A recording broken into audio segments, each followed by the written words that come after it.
حضور آپ نے کہا تھا کہ جو ہماری جماعت میں یہ جو مہندی جیسی رسمیں ہوتی ہیں جس میں کہ لڑکا اور لڑکی ایک ساتھ بیٹھتے ہیں اور جو سارے لوگ ہوتے ہیں وہ اکٹھے ہوتے ہیں، تو آپ نے اسلام میں احمدیت میں یہ منع کیوں کیا کہ ساری رسمیں ہم نہ کریں؟ اس کے پیچھے نہیں بات یہ ہے کہ اسلام میں ہے کہ جو چیز ایسی ہے جو کسی کی تکلیف کا باعث بنتی ہے، دکھاوا ہے یا شو آف ہے، جس سے دین کو کوئی فائدہ نہیں بلکہ نقصان ہوتے ہیں بعض جگہ پہ، وہ چیزیں رسمیں ہیں، بدعتیں ہیں، ان کو نہیں کرنا چاہیے. ٹھیک ہے، وہ ایسی ایڈیشن ہیں دین میں جو اس کو بدنام کرتی ہیں. ٹھیک ہے. حضرت صلی اللہ علیہ وسلم کے زمانے میں تو یہ ہوتا تھا، لوگوں کی خواہش ہوتی تھی نا کہ صلی اللہ علیہ وسلم ان کی شادیوں میں شامل ہوں، لیکن مصروفیت کی وجہ سے نہیں ہوتے تھے. بڑے بڑے قریبی صحابی تھے. ایک دن ایک صحابی آئے، نوجوان تھے، انہوں نے دیکھا کہ صلی اللہ علیہ وسلم نے دیکھا کہ ان کے کپڑوں پہ نا کوئی زرد رنگ کے کچھ چینٹے پڑے ہوئے ہیں پھول سے. انہوں نے کہا یہ کیا؟ انہوں نے کہا میری شادی کل ہوئی ہے تو اس کا اظہار کے طور پر ہے. صلی اللہ علیہ وسلم نے فرمایا بڑی اچھی بات ہے. پھر فرمایا کہ دعوت ولیمہ بھی کی کہ نہیں، چاہے تھوڑے سی چیز سے کرو، دعوت ولیمہ ہونی چاہیے. تو اسلام میں جس چیز کی حکم ہے، اجازت ہے، اعلان ہے، وہ ہے شادی، نکاح کا اعلان، شادی کا اعلان. اس میں دعوت جو تم نے کرنی ہے کر دو. پھر جو سب سے زیادہ بڑا حکم ہے اس دعوت کا لیے، جو اصل حکم ہے وہ دعوت کا ایک حکم ہے، وہ دعوت ولیمہ کا ہے، جس پہ آج وسلم نے دور دیا. وہاں اپنے رشتہ داروں کو، دوستوں کو، ساروں کو بلاؤ، دعوت کرو اچھی، بشک جیسی جس کی توفیق ہے وہ کر لے. مہندیاں شہندیاں تو کوئی اسلام میں نہیں لکھا ہوا ہے. اور پھر یہ کہ لڑکے کا تو کام ہی کوئی نہیں مہندی، اگر مہندی لگانی بھی ہے تو لڑکی دلہن نے لگانی ہے نا. لڑکے کو مہندی لگا کے تو لڑکی نہیں بنانا دلہا کو. تو لڑکی میں نے منع نہیں کیا مہندی سے، لیکن میں نے یہ منع کیا ہے کہ لوگوں نے مہندی کو اس طرح رسم بنا لیا ہے کہ بڑی بڑی دعوتیں کرتے ہیں. دلہن کی اپنی خواہشیں بھی ہوتی ہیں، ٹھیک ہے، رشتہ داروں کی بھی ہوتی ہیں. ایک دن پہلے شادی سے مہندی کرو بشک، لیکن اس میں جو بہت قریبی سہیلیاں ہیں نا لڑکی کی، دلہن کی، وہ آئیں، اس کے قریبی عزیز رشتہ دار آ جائیں.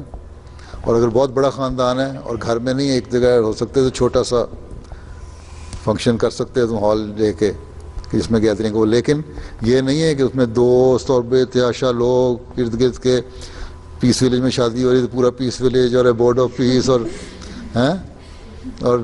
قریبی شہر کے جو لوگ ہیں وہاں کے بھی لوگوں کو بھی بلا لو کہ جی ہماری مہندی ہو رہی ہے. وہ ایک فضول خرچی ہے جو نہیں ہونی چاہیے. ٹھیک. اور اسلام نے کہیں نہیں کہا. باقی چھوٹے پیمانے پہ مہندی خوشی جو کرنی ہے، لڑکیاں بیٹھ جاتی ہیں، ڈھولکی بھی بجا لیتی ہیں، شادی کے اچھے پاک گانے گا لیتی ہیں، لیکن ایسے گانے گاؤ جس میں شرک نہ ہو. بہت سارے انڈین گانے ایسے ہیں جن میں شرک ہوتا ہے، دیوی دیوتاؤں کے نام لیے جاتے ہیں، وہ نہیں گانے چاہیے. دعائیہ نظمیں پڑھو، دعائیہ اور اچھے پاکیزہ شعر والے گانے جو ہیں، خود بھی احمدی لڑکیوں کو چاہیے شاعرات کو بنائیں. تو میں اردو نہیں آتی تھی، انگلش میں بنا لو ایک شادی کا گانا، تو بشک پڑھو، کوئی حرج نہیں.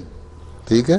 میں یہ نہیں کہتا بالکل گھٹ کے بیٹھ جاؤ اور بجائے کہیں تمہیں ایسی فرسٹریشن پیدا ہو جائے، کہیں اپنے آپ کو نکال نہ سکو جذبات، لیکن ان کو لیے ایک لمٹ ہونی چاہیے. اس لمٹ کے اندر رہو اور جو مرضی کرو. ٹھیک ہے. حیا عورت کا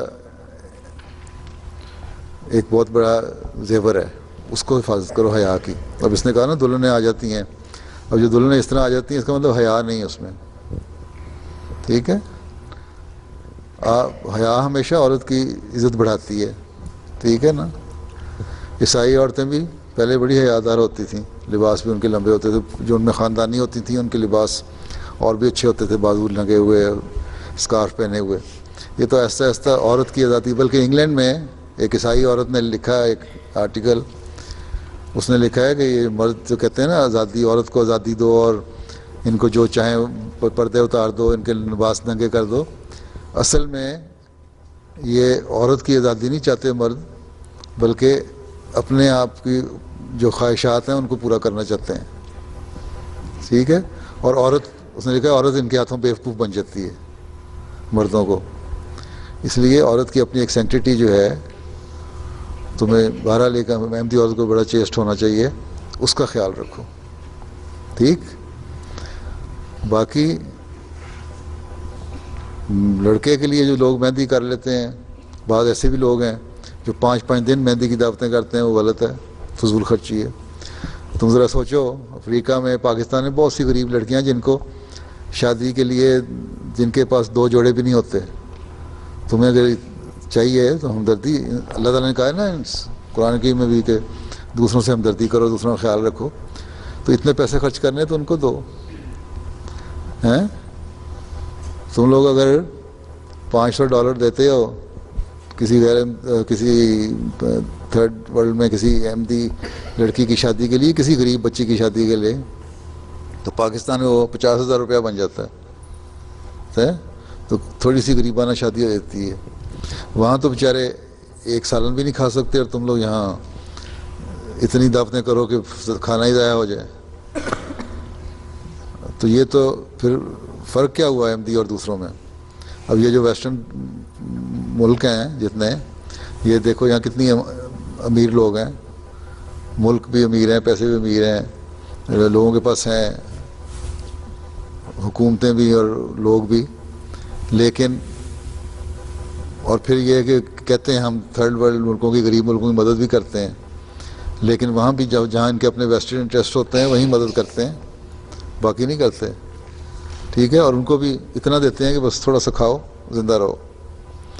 حالانکہ دنیا میں بھوک مٹانے کے لیے اتنی پروڈکشن ہوتی ہے امریکہ میں اور کینیڈا میں، جو ایکسیس ویٹ ہے بعض دفعہ سمندر میں پھینک دیتے ہیں، ان کو غریبوں کو دی جا سکتی ہے. یورپ میں، ہالینڈ میں ملک پروڈکٹس اتنی زیادہ ہوتی ہیں، وہ ضائع کر دیتے ہیں، حالانکہ غریبوں کو دی جا سکتی ہیں. تو غریبوں کا خیال رکھنا چاہیے، بجائے اس کے کہ تم رسم و رواج اور مہندیوں کے چکر میں پڑو. ٹھیک، سمجھ آ گئی؟ جزاک اللہ. ہاں.